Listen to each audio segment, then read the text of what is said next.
bem? Sejam bem-vindos. Professora Daniele Antonello mais uma vez aqui e vamos dar início à nossa videoaula dessa semana falando sobre planejamento de uma pesquisa. A estatística é uma parte da matemática que se caracteriza por um conjunto de métodos para coletar, organizar, apresentar e analisar dados. Uma de suas maiores potencialidades está no fato de que, para compreendermos algo sobre determinada população, não precisamos realizar a pesquisa com todas as pessoas. Podemos eleger uma amostra. Por exemplo, para sabermos a intenção de votos para governador, não precisamos entrevistar todos os eleitores do estado. Podemos entrevistar uma parte da população, ou seja, uma amostra desses eleitores. Para planejarmos uma pesquisa, podemos seguir uma sequência de orientações como a mostrada abaixo. Por exemplo, o que queremos saber? A incidência de violência, como está a saúde, a qualidade da água, enfim, há vários temas em que a estatística pode ser útil. As pesquisas nos ajudarão a conhecer melhor a população estudada. Temos também sobre quem queremos saber.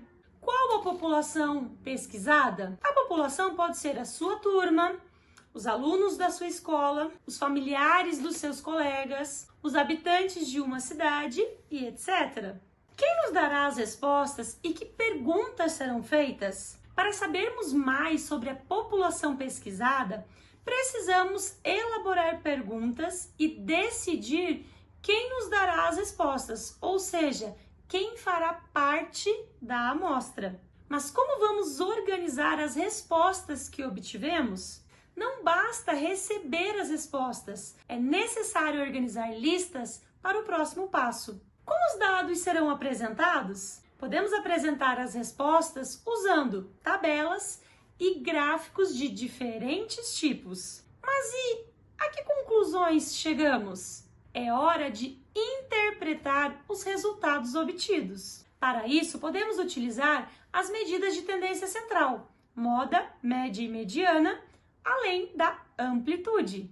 Pessoal, vamos falar agora de população e amostra? Digamos que você deseja saber a quantidade de horas que os colegas de sua turma passaram na frente do computador. A população pesquisada são todos os alunos da sua turma. Nesse caso, não há por que selecionar uma amostra, já que é possível coletar os dados de todos. No entanto, caso você quisesse saber a quantidade de horas que todos os habitantes de uma cidade passam na frente do computador, por questões operacionais, é melhor selecionar uma amostra. Observe que o termo população não designa apenas um conjunto de pessoas. Pode se referir, por exemplo, a um conjunto de parafusos, pneus, dias e etc. População é qualquer conjunto de indivíduos, objetos ou ocorrências a respeito do que desejamos obter informações.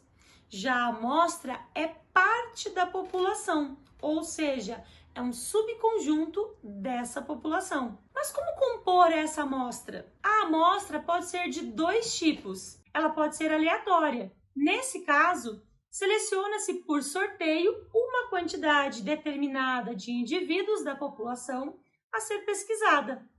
Por exemplo, para pesquisar a opinião sobre determinada lei municipal, a prefeitura pode sortear 1000 pessoas ao acaso e realizar a pesquisa. Ela pode ser também estratificada.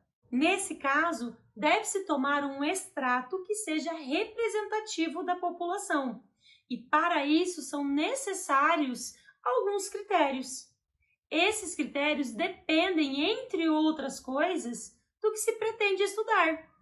A amostra deve ter as mesmas características da população pesquisada.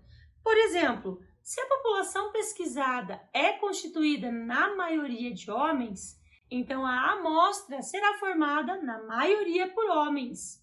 Se é composta de 5% de pessoas com ensino superior completo, a amostra terá 5% de pessoas com ensino superior completo, e assim por diante. Embora não seja prática comum, seria razoável que as pesquisas apresentassem a forma como a amostra foi composta e como a pesquisa foi realizada. Por outro lado, de modo geral, esses dados podem ser obtidos nas empresas que fazem as pesquisas. Galera, vamos falar agora de interpretação e comunicação dos resultados? Para interpretarmos os resultados de uma pesquisa, é importante saber o significado de medidas de tendência central, que são média aritmética, moda e mediana. Além dessas medidas, calcular a amplitude dos dados pode nos ajudar. Com essas 4 medidas, podemos ter uma ideia razoável do que ocorre com um conjunto de dados, sem precisarmos ter acesso a todos eles. Para exemplificarmos o cálculo e a interpretação dessas medidas, vamos considerar as notas de uma turma do 9º ano em matemática na primeira prova do ano letivo. O professor anotou de forma aleatória as notas de todos os alunos no quadro. Então temos lá 90, 95, 25, 38, 10, 55, 50, 70, 80, 70, 70, 52, 90, 56 e 100. A média aritmética é uma das medidas de tendência central mais utilizadas. No entanto, cabe ressaltar que sozinha essa medida pode levar a conclusões equivocadas. A média aritmética, acompanhada de outras medidas estatísticas, podem fornecer dados mais significativos. Veja a definição de média aritmética. Sejam x1, x2, xn, valores de n observações de determinada variável. A média aritmética indicada por x com esse traço em cima é a razão entre a soma de todos os valores observados e o número total de observações. Assim, nós temos que x média é igual a x1 mais x2 mais reticências mais xn dividido por n. Para citar um exemplo, vamos calcular a média aritmética das notas dos alunos do 9º ano? Então, temos lá 90 mais 95 mais 25 mais 38 mais 10 mais 55 mais 50 mais 70 mais 80 mais 70 mais 70 mais 52 mais 90 mais 56 e mais 100. E aí eu vou dividir por 15, porque eu estou contando aqui 15 notas. E eu chego então no valor de 63,4. Observe que há valores que se repetem, pesando mais na média. Isso significa que poderíamos atribuir pesos diferentes aos valores e fazer o mesmo cálculo utilizando o conceito de média aritmética ponderada. Nesse caso, multiplicamos a nota pelo número de vezes que ela aparece, ou seja, pela sua frequência absoluta.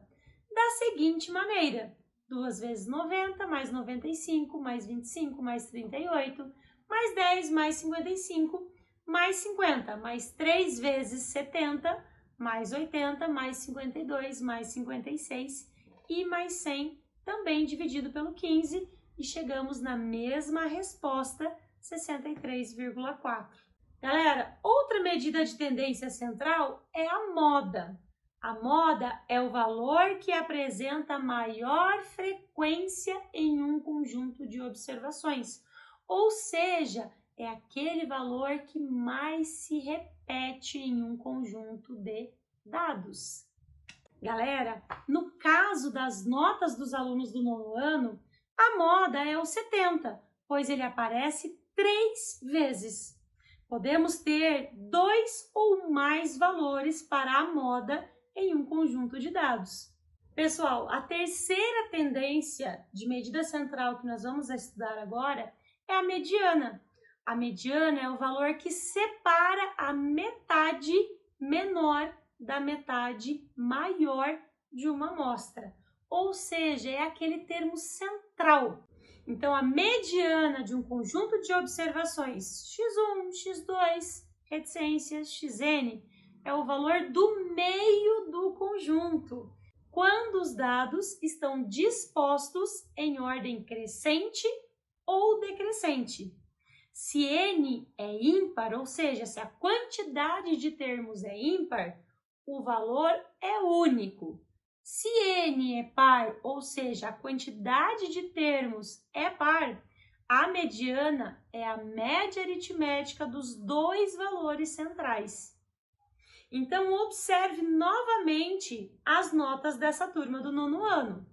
Dispondo os valores agora em ordem crescente, por exemplo, obtemos 10, 25, 38, 50, 52, 55, 56, 70, 70, 70, 80, 90, 90, 95 e 100. Como a quantidade de elementos é ímpar, há o termo do meio, e nesse caso é a nota 70. Caso a quantidade fosse par, precisaríamos calcular a média aritmética entre os dois termos centrais. Galera, o último assunto de hoje é a amplitude de um conjunto de dados. A amplitude nos indica o quão distante está o menor termo do maior termo. De maneira mais formal, podemos dizer que a amplitude de uma coleção de dados é a diferença entre o valor máximo e o valor mínimo da amostra. No caso das notas, o valor mínimo é 10 e o valor máximo é 100. Dessa maneira, a amplitude é 100 menos 10, que é igual a 90. Galera, mas e o que as medidas de tendência central indicam? Observe os valores que obtemos no caso das notas da turma do nono ano. Média aritmética, 63,4. Moda e mediana, 70. E amplitude igual a 90. Com esses dados, é possível ter uma ideia mais ou menos precisa do que ocorre com as notas dessa turma, sem precisarmos recorrer à leitura de todas as notas. Podemos dizer que a média aritmética é uma medida que representa razoavelmente as notas dessa turma, já que média, moda e mediana estão próximas. A amplitude nos mostra que há ao menos uma nota muito baixa e uma nota muito alta. Nos anos posteriores, você vai aprender mais sobre medidas de dispersão, que fornecem ainda mais informações sobre os dados. Galera, chegamos ao final da nossa videoaula da semana e foi repleta de novos conhecimentos mais uma vez. Mas eu te lembro, a semana ainda não acabou. Temos a nossa aula de resolução. Um grande abraço, fiquem bem e eu espero vocês lá.